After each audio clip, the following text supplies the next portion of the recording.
காங்கிரஸை கை கழுவ தயாரான திமுக, பிரேமலதாவுடன் பேசிய முக்கிய தலை.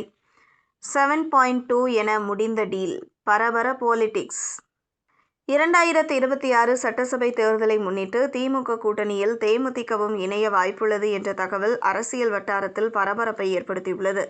கடந்த சில மாதங்களாக எந்த கூட்டணியில் சேருவது என்று சஸ்பென்ஸ் வைத்திருந்த தேமுதிக பொதுச் செயலாளர் பிரேமலதா விஜயகாந்த் இறுதியாக திமுகவுடன் கைகோர்க்க தீர்மானித்துள்ளதாக கூறப்படுகிறது. கடந்த தேர்தலில் அதிமுக கூட்டணியில் இருந்த தேமுதிக வாக்குறுதிகள் நிறைவேற்றப்படவில்லை என அதிமுகவில் இருந்து விலகியது.